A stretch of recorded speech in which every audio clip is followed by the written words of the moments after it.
Breaking: NP leadership race rocked by discrimination. Cis men banned. The New Democratic Party has launched its 2026 leadership race, and while at first glance the process looks straightforward, the fine print has set off a political storm. The entry fee of $100,000 is steep, but still lower than the $350,000 charged during the Liberal leadership race. Candidates must raise the money, not pay it personally, which makes the hurdle more about organization than personal wealth. But it is the nomination rules, not the entry fee, that have thrust this contest into controversy and sparked headlines across the country. In order to appear on the ballot, every candidate must collect 500 signatures from NDP members across the country. That may sound simple enough, but the party has imposed strict quotas, at least 50 signatures from each of 5 regions: Atlantic Canada, Quebec, Ontario, the Prairies, and British Columbia/North. In addition, at least half of those signatures must come from people who do not identify as cisgender men. A further 100 signatures must come from so-called equity-seeking groups, including Indigenous Canadians, racialized members, LGBTQ+ individuals, and persons with disabilities. On top of all this, 10% of the signatures must come from members under the age of 26. Defenders of these rules argue that the NDP is simply practicing what it preaches, building a leadership process that reflects diversity, gender equity, and national reach. They see the criteria as a way to ensure that the next leader has legitimacy not just in one region or among one demographic, but across the country and among groups that the party claims to represent. To them, it's a way of setting a higher standard of inclusion in Canadian politics. But critics see something very different. They argue the rules are discriminatory against men, and particularly against gay cisgender men who are lumped into the same excluded category. Forcing candidates to track the gender identity, race, sexual orientation, age, and disability status of potential signatories feels, to many, like a bureaucratic nightmare and an invasion of privacy. Opponents say this is exactly the kind of identity politics that is driving younger men away from the NDP and toward the Conservatives, who market themselves as free of such restrictions. The debate also has a legal edge. Canada's Human Rights Act prohibits discrimination based on gender, age, race, or disability, yet the NDP's own rulebook seems to demand precisely those distinctions when vetting signatures. While courts have typically granted parties leeway in setting their own nomination criteria, the optics of writing formal rules that structurally limit certain groups are politically explosive. Even those who support diversity wonder if the NDP has gone too far in codifying quotas rather than encouraging inclusion through outreach and persuasion. The high stakes are amplified by the party's weak position after the 2025 snap election. The NDP won only 7 seats, leaving it well below the 12 required for official party status. Without status, the caucus has limited speaking time in the House of Commons and reduced resources. For New Democrats, this leadership race is not just about replacing a figurehead, it is about survival. The new leader must re-establish credibility, rebuild the grassroots, and show Canadians the party can be a relevant force under Prime Minister Mark Carney's Liberal minority government.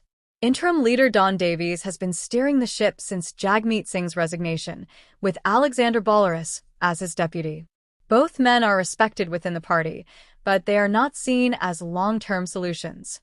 The leadership race offers the NDP a chance to raise money, recruit new members, and generate momentum, but it also risks tearing open internal divides at a time when the party can least afford it. Among the likely candidates, Heather McPherson stands out. She represents Edmonton Strathcona and is one of the few New Democrats with a seat in Parliament. That matters. With only 7 MPs, the NDP cannot risk installing a leader without a seat, as they lack safe ridings where an MP could step aside to trigger a by-election. McPherson's advantage is her viability. She speaks French at a professional level and has worked to improve her bilingualism, an asset in any national race. But her critics say she lacks charisma and has yet to demonstrate the kind of fire needed to capture the public's imagination. Other names are also being floated. Jenny Kwan, who represents Vancouver East, is described as a fighter and has a reputation for speaking frankly in Parliament, even when it means criticizing her own party. She has been outspoken on issues like foreign interference and election losses, earning respect across party lines. Supporters see her as a potential firecracker leader who could inject energy into the party, though her appeal may be more regional than national. Leah Gazan of Winnipeg Centre and Lori Eidlaut of Nunavut are also mentioned, but each faces the same uphill battle, winning under the new nomination rules while expanding the party's reach beyond its small, scattered base. The broader political climate adds pressure. Canada's economy is slowing, with unemployment hovering near 7% and GDP contracting in mid-2025. Inflation has cooled compared to 2023, but remains a top concern for working families, and housing affordability is still a crisis in many cities. On top of that, U.S. President Donald Trump has thrown North American trade into turmoil, threatening tariffs that could hit Canadian manufacturing and agriculture hard.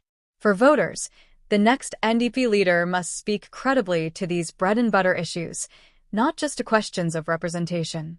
Leadership races also double as fundraising drives, and here the NDP stands to gain. Every candidate's $100,000 entry fee goes directly into party coffers, and the media coverage can help boost small-dollar donations. Membership sales will spike as candidates sign up supporters ahead of the January 28th cutoff.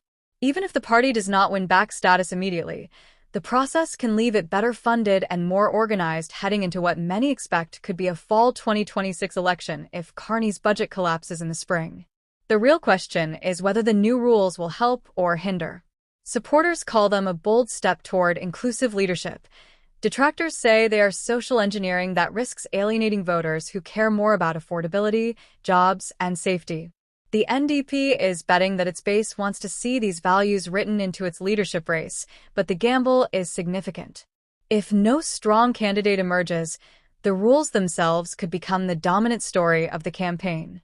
Ultimately, the NDP's future hinges on whether it can move past process fights and present Canadians with a leader who connects on real-life concerns.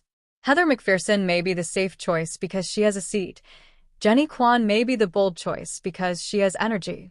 But unless one of them, or another contender, can turn this leadership race into a platform for speaking to the daily struggles of Canadians, the NDP risks fading even further from relevance. The rules have made headlines, but the leadership will be judged on substance.